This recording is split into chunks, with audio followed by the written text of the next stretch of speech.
श्री बाबा मस्तनाथ जी के आदिकाल के शिष्य श्री रणपत धाता एक समय गुरु रम्मत काजे खरक ग्राम में जाए बिराजे। ग्राम निकट पश्चिम की ओरा, धूना तहाँ लग्या घोरा। पुरजन देखी बहुत हर्षाए, लोग नगर के देखन आए। तब गुरु कहा, शिष्य द्वय मेरे, निष्दिन रहत नगर में तेरे। सो मैं लेन आज इताया, साँच साँच ये तुम्हें बताया।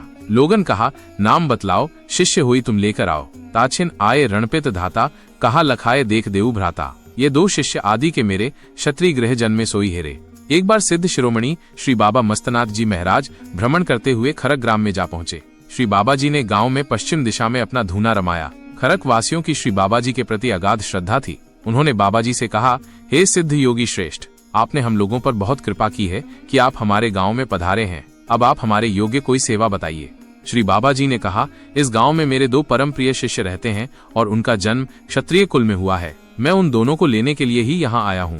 ये चर्चा चल ही रही थी कि कुमार रणपत धाता वहीं आ पहुंचे। श्री बाबा जी ने उन दोनों कुमारों को देखते ही पहचान लिया। श्री बाबा जी ने उपस्थित लोगों से कहा, ये दोनों ही मेरे आदिकाल के शिष्य है।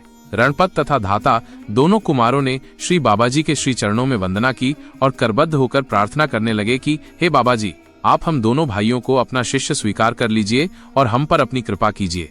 सिद्ध योगी श्री बाबा मस्तनाथ जी ने दोनों बालकों रणपत तथा धाता को समझाया कि प्रत्येक कार्य विवेक तथा धैर्य से ही करना चाहिए। पहले तुम दोनों अपने माता पिता की आज्ञा लेकर आओ, उसके बाद ही मेरे साथ चल सकते हो, अन्यथा नहीं।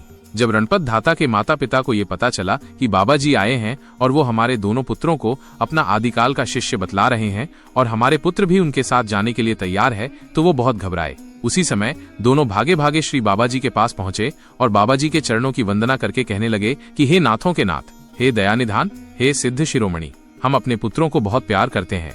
हम इनके बिना एक पल भी नहीं रह सकते।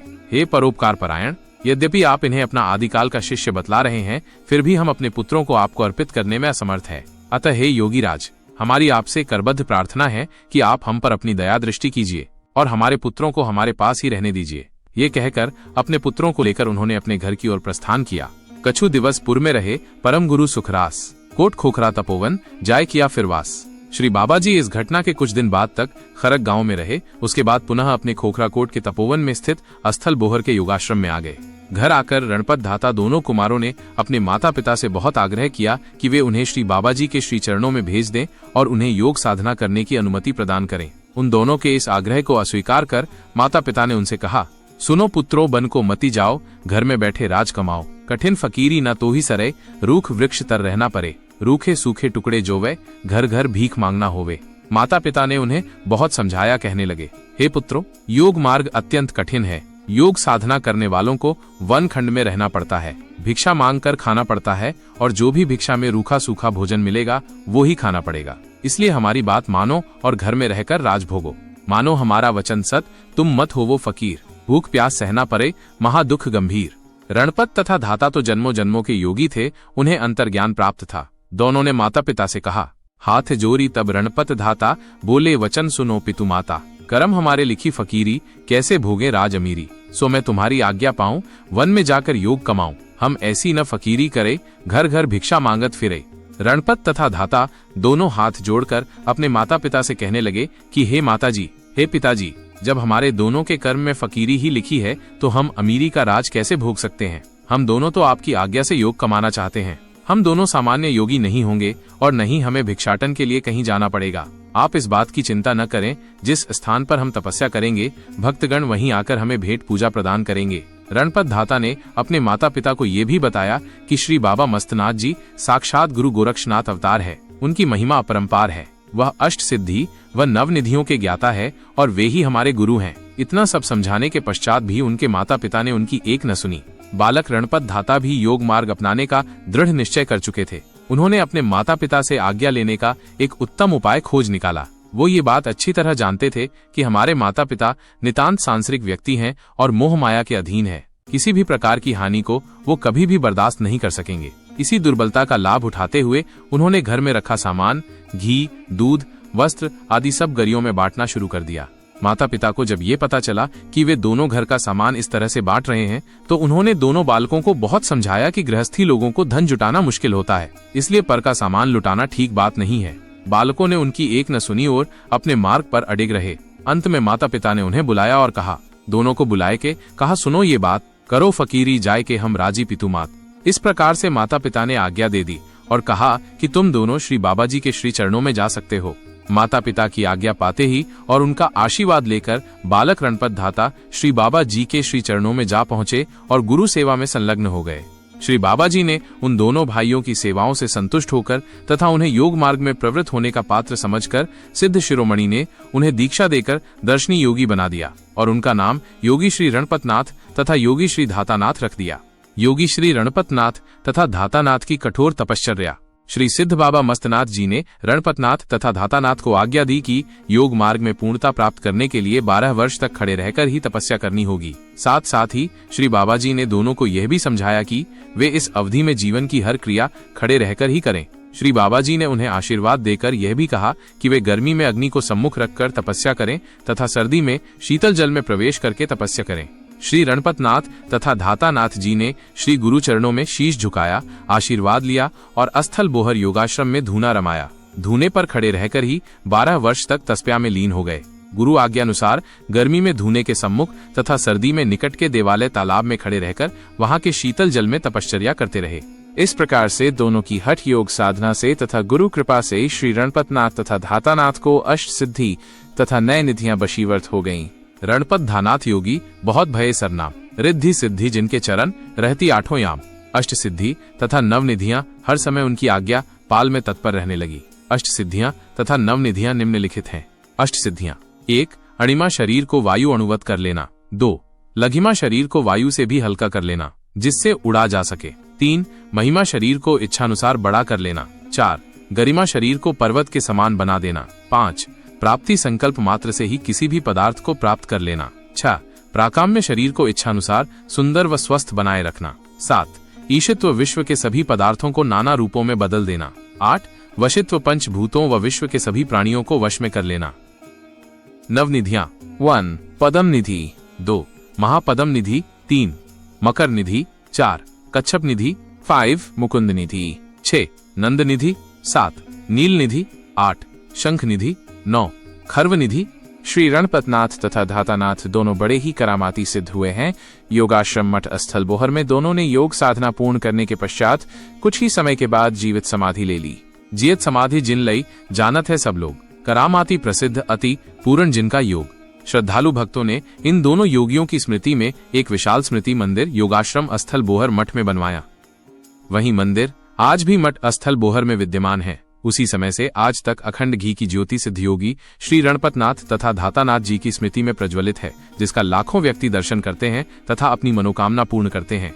सिद्ध स्मृति मंदिर प्राचीन होने की वजह से बहुत जीर्ण शीर्ण सा हो गया था। उसके नवनिर्माण हेतु कुछ ही समय पूर्व श्री महंत चांदनाथ योगी वर्तमान मठाधीश्वर ने 26 जून सन 2001 को श्री महंत अवधनाथ जी महाराज मठाधीश्वर गोरखपुर के कर कमलों द्वारा मंदिर के नव निर्माण की नींव रखवाई। श्री सिद्ध स्मृति मंदिर रणपतनाथ तथा धातानाथ जी के मंदिर का कार्य निर्माणाधीन है, जिसमें लगभग 1.5 करोड़ रुपए की लागत आने की संभावना है। यचुपा ग्राम में देवीदास ग्रामधिपति के अहंकार का शमन। एक दिवस श्री नाथ अनुपा गवन कियो को ग्राम यचुपा, नागा तपस्वी मौनी संता रहे हाथ जिनके गुणवंता। ग्राम निकट जंगल के माही, धूना जाय किया तरु छाही। सुनी सुनी लोग नगर के आए, करी प्रणाम पद शीस नवाए। देवीदास एक था साधु, बसे नगर विच सिद्ध अगाधु। आदर मान भाव बहु तेरा, जिनका निशिदिन रहा घनेरा। तासो जाय कहियों पुरवासी, आये ग्राम संतरासी। नागा तपसी दूधाधारी, है समर्थ सिद्धिवर उपकारी। सिद्ध शिरोमणि बाबा मस्तनाथ जी एक बार भ्रमण करते करत यचुपा ग्राम में जा पहुंचे और गांव के समीप ही वन में धूनी लगाकर बैठ गए। योगीराज के पधारने पर गांव के नर नारी अत्यंत हर्षित हुए। सब लोगों ने मिलकर ये निश्चय किया कि हम सब योगी श्रेष्ठ का अत्यंत श्रद्धा भावना से सत्कार करेंगे। यचुपा ग्राम में देवीदास नामक एक विख्यात तपस्वी भी लंबे अरसे से रह रहा था। ग्रामीण वासियों ने सोचा कि सिद्ध शिरोमणि बाबा मस्तनाथ जी के सत्कार की विधि देवीदास से पूछनी चाहिए, क्योंकि वो भी तपस्वी है। इसी शुभ विचार से गांव के लोग देवीदास तपस्वी के पास परामर्श के लिए जा पहुंचे।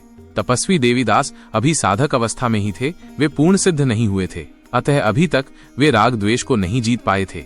देवीदास जी ने ग्रामवासियों को परामर्श दिया कि पूजा करने से पहले उनकी परीक्षा लेनी चाहिए कि जो सिद्ध यहाँ पधारे हैं ये पूर्णतः सिद्ध है भी या नहीं। अगर सिद्ध हैं तो वे अवश्य ही कोई चमत्कार दिखलाएंगे। सभी गांव वालों ने देवीदास की बात मान ली और ये सभी बातें श्री बाबा मस्तनाथ जी को जाकर सुना दी। उनकी बातें सुनकर श्री बाबा जी चुप ही रहे। 3 दिवस लो संत निर्वाणी, रहे तहां बिन आदर पानी। योगीराज श्री बाबा मस्तनाथ जी गांव के उस जंगल में निरंतर भूखे बैठे रहे, पर गांव के किसी एक व्यक्ति ने भी उनको एक बूंद पानी के लिए भी नहीं पूछा। इस प्रकार से 3 दिन भूखे और बिना आदर सत्कार के बैठकर संत जी ने अपनी दिव्य दृष्टि से देखा कि वास्तविकता क्या है, परंतु वे तब भी चुप ही रहे। गवन समय एक सज्जन आयो, हाथ जोड़कर शीश नवायो। बाल्यों बचन एक यही भांति, मालिक ग्राम भयो विश्याति। घर घर ताने हुक्म लगाया, पर जाजन को भय दिखलाया। जो कोई जामे योगी तीरा, ताको त्रास देऊं गंभीरा। जब श्री बाबा मस्तनाथ जी वहां से जाने लगे तो उसी समय एक सज्जन भागा भागा आया और श्री बाबा जी से हाथ जोड़कर कहने लगा कि हे दया निधान, हे नाथों के नाथ, इस गांव के एक अहंकारी तपस्वी देवीदास ने समस्त ग्रामवासियों को बुलाकर ये कह दिया है कि जो कोई बाबा मस्तनाथ जी के पास जाकर उनको भेंट पूजा देगा, उसकी कुशल नहीं होगी। इसी भय के कारण गांव वाले आपके पास नहीं आए और नहीं आपका आदर सत्कार किया। इसीलिए हे सिद्ध शिरोमणि, 3 दिन तक कोई भी ग्रामवासी आपकी सेवा में उपस्थित नहीं हो सका। उस सज्जन की वाणी से गांव की ये स्थिति सुनकर श्री सिद्ध योगी जी को अत्यंत क्षोभ हुआ। उन्होंने उस सज्जन भक्त से कहा, हे भक्त, जितनी जल्दी हो सके तुम अपना सामान लेकर इस गांव को छोड़ दो, क्योंकि इस गांव पर बहुत जल्द ही कोई विपत्ति आने वाली है। श्री बाबा जी के श्रीमुख से गांव के अमंगल की जानकारी पाकर सज्जन अति शीघ्रता से अपने घर पहुंचा और सामान बांधकर जल्दी से गांव छोड़कर जाने लगा। श्री बाबा ने भी अपने शिष्यों के साथ दूसरे गांव को प्रस्थान किया। वहां पहुंचकर जंगल में श्री बाबा जी ने अपना धूना रमाया। इस गांव के लोग बहुत श्रद्धालु और धर्मपरायण थे। श्री बाबा जी के जंगल में पहुंचते ही उन्होंने सिद्ध श्री योगी जी का हार्दिक स्वागत किया तथा योगी श्रेष्ठ को बहुत ही आस्था तथा निष्ठा के साथ रखा। उधर भक्त सज्जन दूसरे गांव में पहुंचा भी नहीं था कि रास्ते में उसे एक बिल्ली मिली जो उसके गांव से ही चली आ रही थी। उस बिल्ली ने अपने मुंह में अपने नवजात शिशु को दबा रखा था और भय से व्याकुल होकर भागती जा रही थी। सज्जन समझ गया कि इस अपशकुन का कारण भी गांव का अमंगल ही है। गांव वालों ने जब उस सज्जन पुरुष को गांव छोड़कर जाते हुए देखा तो सब लोग उसका उपहास करने लगे और कहने लगे कि गांव में कोई विपत्ति नहीं आएगी, अतः तुम गांव छोड़कर कहीं मत जाओ। सज्जन पुरुष ने कहा कि सिद्ध बाबा मस्तनाथ जी के श्रीमुख से निकले वचन कभी असत्य नहीं हो सकते। इस गांव में अवश्य ही कोई विपदा आने वाली है। ऋषि मुनि ज्ञानी कहत पुकारे, भावी विपदा टरत नाही टारे। कोविद पंडित बुद्धिजन राजा, समय विचारत करत है काजा। कोटि कोटि को जतन करावे, गया वक्त फिर हाथ न आए। भाषत मुनिवर वेद पुराना, अवसर चूके है पछिताना। ताते करिए बेगी उपाय, जो गुरुदेव कहा समुझाई। वो सज्जन पुरुष अभी दूसरे गांव के सीमा पर ही पहुंचा था कि उसने पीछे मुड़कर देखा। देखते ही वो आश्चर्यचकित रह गया। उसका गावम धू धू करके जल रहा था। घरों में से आग की भयंकर ज्वालाएं निकल रही थीं। गांव वालों के आग बुझाने के सभी प्रयास असफल रहे। सब लोग चिल्ला चिल्ला कर रो रहे थे। बड़ा ही हृदय विदारक दृश्य था। इस भयंकर अग्निकांड से दुखी होकर सब लोग देवीदास तपस्वी के पास पहुंचे और कहने लगे कि हमें इस अग्नि संकट से बचाओ। तपस्वी देवीदास ने स्पष्ट बतला दिया कि मैं इस संकट से गांव को बचाने में असमर्थ हूँ। अग्नि बुझाई न बुझी, चला न एको तंत्र। सादिक पूछा सिद्ध से, कहाँ गए वे मंत्र। इस प्रकार से ग्रामवासियों ने देवीदास को बहुत लज्जित किया। फिर सबने विचार किया और कहने लगे कि हमें तो ऐसा लगता है कि ये सब श्री बाबा मस्तनाथ जी के कोप के कारण हुआ है। योगी कोप महादुखदाई, 14 भुवन देत थर्राई। सागर पर्वत छिन में जारे, कोप किए परलौ करी डारे। अग्नि तेज सीत कर राखे, काल ही जीत बहारस चाखे। राई पर्वत पर्वत राई, करी करी छिन में देत दिखाई। सूखी नदियां नीर बहावे, बिन बादल जल को बरसावे। तीनी लोक का करता योगी, सदा अकाल बहारस भोगी। असंख्य कल्प मनवंतर ताई, योगी जन्म लेत है नाही। रहत अकाल काल न जाके, अष्ट सिद्धि आज्ञा बस ताके। सब लोग अपने किए पर बहुत पछता रहे थे और कह रहे थे कि योगियों का कोप, उनका श्राप बहुत दुखदायी होता है। उनके कोप से तो 14 के 14 भुवन कांपते हैं। योगी तो अपनी सिद्धि से पल भर में ही टूटे पर्वत जोड़ सकते हैं। काल को जीतकर बहम को प्राप्त कर लेते हैं। पल भर में राई से पर्वत और पर्वत राई बना देते हैं। सूखी नदियों में जल बहा देते हैं और बिना ही बादल के वर्षा कर देते हैं। इसी तरह श्री बाबा जी काल को जीतकर तीनों लोकों में सदैव ब्रहारस का आनंद प्राप्त करते हैं। इसी तरह श्री बाबा जी काल को जीतकर तीनों लोकों में सदैव ब्रहारस का आनंद प्राप्त करते हैं। ऐसे महान योगी असंख्य मनवंतरों में कभी एक बार ही जन्म लेते हैं। ऐसे योगियों का काल कभी नहीं आता। वे तो अजर अमर होते हैं। अष्ट सिद्धियां हमेशा उनकी आज्ञा में तत्पर रहती है। सभी ग्रामीण इकट्ठे होकर श्रद्धा भावना के साथ श्री बाबा मस्तनाथ जी के श्री चरणों में पहुंचे और उनकी चरण वंदना करने लगे। उनसे बारंबार क्षमा मांगने लगे। संत हृदय उनकी इस भक्ति भावना से प्रसन्न हुआ और उनको क्षमा कर श्री बाबा जी ने उन्हें आशीर्वाद दिया। श्री बाबा जी का आशीर्वाद पाकर गांव के सभी लोग वापस आ गए और सुखपूर्वक रहने लगे।